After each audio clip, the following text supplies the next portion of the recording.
ನಮಸ್ಕಾರ ಎಲ್ರಿಗೂ.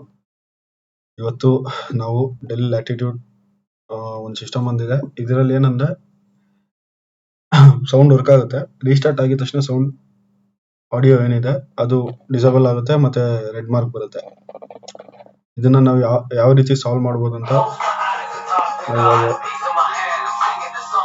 ಒಂದು ನಿಮಿಷ ನಾವು ಇವತ್ತು ಯಾವ ರೀತಿ ಸಾಲ್ವ್ ಮಾಡ್ಬೋದು ಅಂತ ನೋಡೋಣ.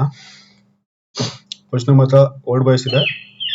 ಇದಕ್ಕೆ ಫಸ್ಟ್ ನಾನು ಡೌನ್ಲೋಡ್ ಮಾಡಿ ಇಟ್ಕೊಂಡಿದ್ದೀನಿ exe ಫೈಲು. ಇದನ್ನ ಎಕ್ಸ್ಟ್ರಾಕ್ಟ್ ಮಾಡ್ಕೊಂಡ್ಬಿಡೋಣ. ಇದನ್ನ ಎಕ್ಸ್ಟ್ರಾಕ್ಟ್ ಮಾಡೋಕ್ಕೆ ನನ್ನ ಹತ್ರ ಟೂಲ್ ಇದೆ, ಡೆಲ್ PFS ಎಕ್ಸ್ಟ್ರಾಕ್ಟರ್ ಇದೆ. ಅದನ್ನ ಓಪನ್ ಮಾಡ್ತೀನಿ. ಮತ್ತೆ ನನಗೆ ಎಕ್ಸ್ಟ್ರಾಕ್ಟ್ ಆಗಿ ಬಂದಿದೆ. ಎಕ್ಸ್ಟ್ರಾಕ್ಟ್ ಆಗಿ ಬಂದ್ಮೇಲೆ ನಾನೇನು ಮಾಡ್ತೀನಿ, ಫರ್ಮ್ವೇರ್ ಇರೋದಲ್ಲ ಅದನ್ನ ತೆಗಿತೀನಿ. ಫಸ್ಟ್ ನನಗೆ ME ರೀಜನ್ ಬೇಕಾಗುತ್ತೆ, ಬಯಸ್ ರೀಜನ್ ಬೇಕಾಗುತ್ತೆ. ಓಕೆ, ಇದರಲ್ಲಿ 2 MB ರೀಜನ್ ಇದೆ. ಒಂದು ಕನ್ಸ್ಯೂಮರ್ ಮತ್ತೆ ಒಂದು ಇದು ಕನ್ಸ್ಯೂಮರ್ ಇದೆ. ಇದು ನಿಮಗೆ ಕನ್ಸ್ಯೂಮರ್, ಇದು ಮತ್ತೆ ನಿಮಗೆ ಕಾರ್ಪೊರೇಟ್ ಇರುತ್ತೆ. ನನಗೆ ಬೇಕಾಗಿರೋದು ಬಯಸ್ ರೀಜನ್. ಓಕೆ, ಬಯಸ್ ರೀಜನ್ ತಗೊಂಡಿದ್ದೀನಿ. ಮತ್ತೆ ಇದರಲ್ಲಿ ನನಗೆ ಈ 2 ಇಮೇಜ್ನ ನಾನು ತಗೊತೀನಿ. ಯಾಕಂದ್ರೆ ME ರೀಜನ್ ನಾರ್ಮಲಿ ನಿಮಗೆ ಡೆಲ್ಲಲ್ಲಿ ಫುಲ್ ಬಿಲ್ಡ್ ಆಗಿರುತ್ತೆ. ಅದನ್ನೇನು ಕ್ಲೀನ್ ಮಾಡೋ ಅವಶ್ಯಕತೆ ಇರಲ್ಲ. ಅದಕ್ಕೋಸ್ಕರ ನಾನು 2 ತಗೊತೀನಿ. 2 ಯೂಸ್ಫುಲ್ ಇದೆ. ಅದು ನನಗೆ EC ರೀಜನ್ ನಾನು ಬೇಕಾದಾಗ ನಾನು ತಗೊತೀನಿ. ಮತ್ತೆ ಈಗ ನಾನು ಏನು ಮಾಡ್ತೀನಿ, ಒಂದು ನಿಮಿಷ. ಈಗ ನಾನು ಏನು ಮಾಡ್ತೀನಿ, ಫಸ್ಟ್ ನಾನು ಏನು ಮಾಡ್ತೀನಿ ಅಂದರೆ, ಫಸ್ಟ್ ನಂದು ಏನಿದೆ 8 MB ನಾನು ಎಕ್ಸ್ ಎಡಿಟರಲ್ಲಿ ಹಾಕ್ತೀನಿ. ನೆಕ್ಸ್ಟು 16 MB ತೊಗೊಂಡಿದ್ದೀನಿ. ನಾನೇನು ಮಾಡ್ತೀನಿ, 16 MB ಪೂರ್ತಿ ಆಸ್ ಇಟ್ ಈಸ್ ಕಾಪಿ ಮಾಡ್ತೀನಿ. ಕಾಪಿ ಮಾಡಿ 8 MB ಫೂಟರಲ್ಲಿ ಹೋಗಿ ಇಲ್ಲಿ ಪೇಸ್ಟ್ ಮಾಡ್ತೀನಿ. ಫೂಟರಲ್ಲಿ ಪೇಸ್ಟ್ ಮಾಡಿ ನಾನು ಇದನ್ನ ಸೇವ್ ಮಾಡ್ತೀನಿ. ಇದು ಕಂಬೈನ್ಡ್ ಅಂತ ಸೇವ್ ಮಾಡ್ತೀನಿ. 8 MB ಮತ್ತೆ ಏನಾಗುತ್ತೆ, 8 MB ಮತ್ತೆ ನಿಮಗೆ 16 MB ಬಂದಾಗ ನೀವು ಕಂಬೈನ್ ಮಾಡಬೇಕಾಗುತ್ತೆ. ಫೈಲ್ನ 24 MBಗೆ ಕಂಬೈನ್ ಮಾಡಬೇಕಾಗುತ್ತೆ. ಈಗ ನಾನು ಏನು ಮಾಡ್ತೀನಿ, ಈ ಸಿಕ್ಕಿರೋ ಫೈಲ್ನ ನಾನು ME ಅನಲೈಸರಲ್ಲಿ ಹಾಕಿ ME ಅನಲೈಸ್ ಮಾಡ್ತೀನಿ. ME ಅನಲೈಸರಲ್ಲಿ ಏನು ತೋರಿಸ್ತಿದೆ ನಿಮಗೆ 12.092.245 ಇದು ಕನ್ಸ್ಯೂಮರ್ LP ಇದೆ. ನೋಡ್ತಾ ಇರ್ಬೋದು ನೀವು, ಕನ್ಸ್ಯೂಮರ್ LP ಇದೆ. ಮತ್ತೆ ಇದು ಚಿಪ್ಸೆಟ್ ಬಂದು CNP. ಓಕೆ, ಇದು FIT ಟೂಲ್ ಬಂದು ನಿಮಗೆ ಯಾವ್ದನ್ನ ತಗೊಬೋದು. FIT ಟೂಲ್ ಮೆನ್ಷನ್ ಮಾಡಿಲ್ಲ. ನಾನು FIT ಟೂಲ್ 12. ವರ್ಷನ್ 3.8 ವರೆಗೂ ಸಪೋರ್ಟ್ ಆಗೋದು ತಗೊತೀನಿ. ನಾನು ಆಲ್ರೆಡಿ ತಗೊಂಡಿದ್ದೀನಿ. ಈಗ ನಾನು ಏನು ಮಾಡ್ತೀನಿ, ME ವರ್ಷನ್ ಯಾವುದು ನನಗೆ ಸೂಟಬಲ್ ಆಗುತ್ತೆ ಅದು ಚೆಕ್ ಮಾಡ್ಕೊತೀನಿ. ಇದು ನನಗೆ ಕನ್ಸ್ಯೂಮರ್ LP ಇದೆ, ಸೆಕೆಂಡ್ ಒನ್. ಇದು ನಾನು ತಗೊಬೇಕು. ಇದು ಕಾರ್ಪೊರೇಟ್ ಬರುತ್ತೆ ನಿಮಗೆ. ನಾನು ಮೊದಲೇ ಹೇಳ್ದಂಗೆ ನಿಮಗೆ ಡೆಲ್ಲಲ್ಲಿ ಕಾರ್ಪೊರೇಟ್ ಬರುತ್ತೆ ಮತ್ತೆ ಕನ್ಸ್ಯೂಮರ್ ಬರುತ್ತೆ. ಅದನ್ನ ಯಾವ ಥರ ಮೆನ್ಷನ್ ಮಾಡಿರ್ತಾರೆ ಅಂದರೆ VP Pro ಮತ್ತೆ ನಾನ್ VP Pro ಅಂತ ಹಾಕಿರ್ತಾರೆ.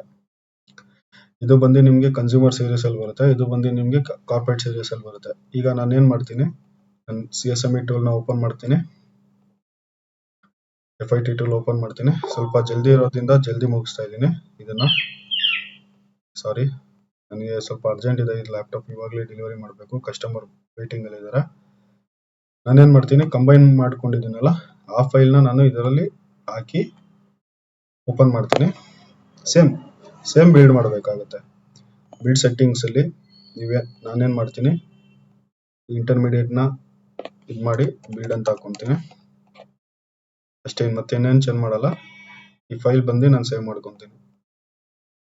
ಸೇವ್ ಮಾಡಿ ಇದನ್ನ ಕ್ಲೋಸ್ ಮಾಡ್ತೀನಿ. ಕ್ಲೋಸ್ ಮಾಡಾದ್ಮೇಲೆ ನಿಮಗೆ ಇನ್ನೊಂದು ಹೇಳ್ತೀನಿ, 8 MB 16 MB ಇದನ್ನ ಕಂಬೈನ್ ಮಾಡಬೇಕಾಗುತ್ತೆ. ಮತ್ತೆ ಇನ್ನೊಂದು 4 MB 8 MB ಬರುತ್ತೆ, ಅದನ್ನು ಕಂಬೈನ್ ಮಾಡಬೇಕಾಗುತ್ತೆ.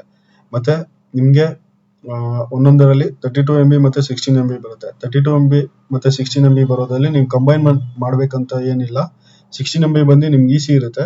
EC ರೀಜನ್ ಯಾವಾಗಲೂ ನಿಮ್ಗೆ ಏನು ಮೇನ್ ಬಯಸ್ ಬಂದಿದೆ ಅದು ಸೇಮ್ ಇರುತ್ತೆ. EC ರೀಜನ್ ನೀವು ನೋಡ್ಬೋದು ಇಲ್ಲಿ.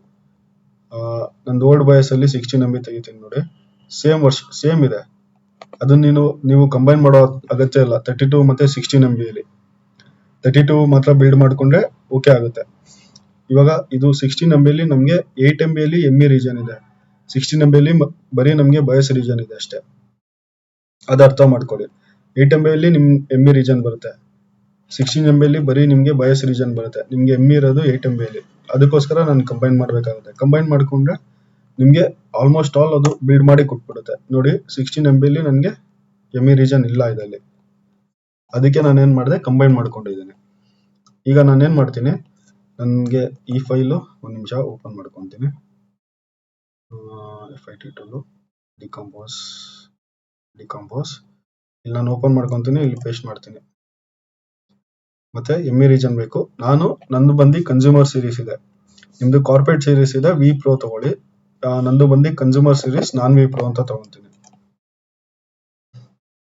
ಇದರಲ್ಲಿ 7400 ಅಲ್ಲಿ ನಿಮ್ಗೆ 32 ಎಂಬುದು ಬರುತ್ತೆ. ಅದು ಯೋಚನೆ ಮಾಡ್ಕೊಬೇಕು ನೀವು. 32 MB ಬರೋದು ನಿಮ್ಗೆ ಕಾರ್ಪೊರೇಟ್ ಸೀರೀಸ್ ಅಲ್ಲಿ ಬರುತ್ತೆ ME ರೀಜನ್. ಅದು ಸ್ವಲ್ಪ ನೋಡ್ಕೊಂಡು ತಗೊಬೇಕಾಗುತ್ತೆ, ತುಂಬಾ ಕನ್ಫ್ಯೂಸ್ ಆಗುತ್ತೆ ಇದು. ನಿಮ್ಮ ಹತ್ರ ಏನಾನ ನಿಮ್ಗೆ ವರ್ಲ್ಡ್ ಬಯಸ್ ಇಲ್ಲ ಅಂದ್ರೆ ಡೆಲ್ ಬಿಲ್ಡ್ ಮಾಡೋದು ಸ್ವಲ್ಪ ಕಷ್ಟ, ಯಾಕಂದ್ರೆ ಅದು ಒಂದೇ ಲ್ಯಾಪ್ಟಾಪ್ ಅಲ್ಲಿ ತುಂಬಾ ವೇರಿಯಂಟ್ ಇದೆ. ಅದಕ್ಕೋಸ್ಕರನೇ ಒಂದೇ ಲ್ಯಾಪ್ಟಾಪ್ ಅಲ್ಲಿ ನಿಮ್ಗೆ ತುಂಬಾ ವೇರಿಯಂಟ್ ಬರುತ್ತೆ, ಡೆಲ್ ಅಲ್ಲಿ ಮಾತ್ರ. ನೀವು ನೋಡ್ಬೋದು, ಇದು ME ರೀಜನ್ ಮತ್ತೆ ಬಯಸ್ ರೀಜನ್ ನಾನು ಸೇವ್ ಮಾಡಿದ್ದೀನಿ. ಈಗ ನಾನು ಏನ್ ಮಾಡ್ತೀನಿ, ಬ್ಯಾಕ್ ಹೋಗ್ತೀನಿ. ಬ್ಯಾಕ್ ಹೋಗಿ FIT2 ಓಪನ್ ಮಾಡ್ಕೊತೀನಿ. FIT2 ಓಪನ್ ಮಾಡಿದ್ಮೇಲೆ ನಾನೇನ್ ಮಾಡ್ತೀನಿ, ನಾನು XML ಫೈಲ್ ಸೇವ್ ಮಾಡಿರೋದನ್ನ ಓಪನ್ ಮಾಡ್ತೀನಿ. ನನ್ಗೆ ಯಾವುದೇ ರೀತಿಯ ಎರರ್ ಬಂದಿಲ್ಲ. ಬಿಲ್ಡ್ ಆಪ್ಷನ್ಗೆ ಹೋಗ್ತೀನಿ, ಬಿಲ್ಡ್ ಇಮೇಜ್ ಕೊಡ್ತೀನಿ. ಬರೀ 5 ಮಿನಿಟ್ಸ್ ಅಲ್ಲಿ ನೀವು ಬಯಸ್ ಬಿಲ್ಡ್ ಆಗಿ ಬಂದ್ಬಿಡುತ್ತೆ. ಇಲ್ಲಿ ನಿಮ್ಗೆ ನೀವು ನೋಡ್ತಾ ಇರ್ಬೋದು, ಇಲ್ಲಿ ನಿಮ್ಗೆ 2 ಫೈಲು ಅದೇ ಬಿಲ್ಡ್ ಮಾಡಿದೆ. ಕಂಬೈನ್ದು ಒಂದು ಫೈಲ್ ಇದೆ, 16 MB ಒಂದು ಫೈಲ್ ಇದೆ. ಅದೇ ನಿಮ್ಗೆ ಬ್ರೇಕಪ್ ಮಾಡಿ ಕೊಟ್ಬಿಡುತ್ತೆ FIT2. ಅದಕ್ಕೋಸ್ಕರ ನೀವು ಏನು ಬ್ರೇಕ್ ಮಾಡೋ ಅಂತ ಅಗತ್ಯ ಇರಲ್ಲ. ಅದೇ ಬ್ರೇಕ್ ಮಾಡಿ ಏನಂದ್ರೆ 16 MB 8 MB ಸಪರೇಟ್ ಮಾಡಿ ಕೊಟ್ಬಿಡುತ್ತೆ, ಮತ್ತೆ ಕಂಬೈನ್ಡು ನಿಮ್ಗೆ ಕೊಡುತ್ತೆ. ಈಗ ನೀವು ನೋಡ್ಬೋದು, ಇದನ್ನ ನಾನು ME ಅನಲೈಸರ್ ಹಾಕ್ತೀನಿ. ಕನ್ಸ್ಯೂಮರ್ LP ಇದು ಬಂದು FIT2 ಇದೆ, ಕಾನ್ಫಿಗರ್ಡ್ ಇದೆ. ಓಕೆ, ನಿಮ್ಗೆ ವರ್ಷನ್ ಬಂದು ಚೇಂಜ್ ಆಗ್ಬೋದು, ಯಾಕಂದ್ರೆ ಇದು ಅಪ್ಡೇಟೆಡ್ ವರ್ಷನ್, ತುಂಬಾ ಅಪ್ಡೇಟೆಡ್ ಇದೆ. ನೀವು ನೋಡ್ಬೋದು ವರ್ಲ್ಡ್ ಬಯಸ್ ಅಲ್ಲಿ, ಒಂದು ನಿಮಿಷ, ವರ್ಲ್ಡ್ ಬಯಸ್ ಅಲ್ಲಿ ME ವರ್ಷನ್ ಬೇರೆ ಇದೆ, ಪರವಾಗಿಲ್ಲ. ME ವರ್ಷನ್ ಚೇಂಜ್ ಇದ್ರೂ ಪರವಾಗಿಲ್ಲ, ಇದು ಲಾಸ್ಟ್ ನಂಬರ್ ಚೇಂಜ್ ಇದ್ರೂ ಪರವಾಗಿಲ್ಲ. ನಿಮ್ಗೆ ಇದು ಮತ್ತೆ ಇದು ಸೇಮ್ ಇರಬೇಕು. ನಾನು ತೋರಿಸ್ತೀನಿ ನಿಮ್ಗೆ. ನೋಡ್ಬೋದು, ಇದು ಮತ್ತೆ ಇದು ಸೇಮ್ ಇರಬೇಕು. ಇದೆಲ್ಲ ಏನು ಅಷ್ಟೊಂದು ಇದಾಗಲ್ಲ. ಇದು ಮತ್ತೆ ಇದು ಮಾತ್ರ ಸೇಮ್ ಇರಬೇಕು. ಕನ್ಸ್ಯೂಮರ್ LP ಇದೆಲ್ಲ ಸೇಮ್ ಇರ್ಬೇಕಂತ ಏನಿಲ್ಲ, ಅದೆರಡು ಸೇಮ್ ಇದೆ ಪರವಾಗಿಲ್ಲ. ನಿಮ್ಗೆ ಇದು ಸೇಮ್ ಇರಬೇಕು ಅಂದ್ರೆ ಇಲ್ಲಿಂದ ಪರವಾಗಿಲ್ಲ. ನಿಮ್ಗೆ ಇದು ಫಸ್ಟ್ ಸ್ಟಾರ್ಟಿಂಗ್ ಲೆಟರ್ ಸೇಮ್ ಇರಬೇಕು, ಪ್ರೊಡಕ್ಷನ್ ಸೇಮ್ ಇರಬೇಕು, ಎಕ್ಸ್ಟ್ರಾಕ್ಟೆಡ್, ಕನ್ಸ್ಯೂಮರ್ LP ಮತ್ತೆ ಚಿಪ್ಸೆಟ್, ಇಷ್ಟು ನಿಮ್ಗೆ ಸೇಮ್ ಬಂದ್ರೆ ಓಕೆ ಇರುತ್ತೆ.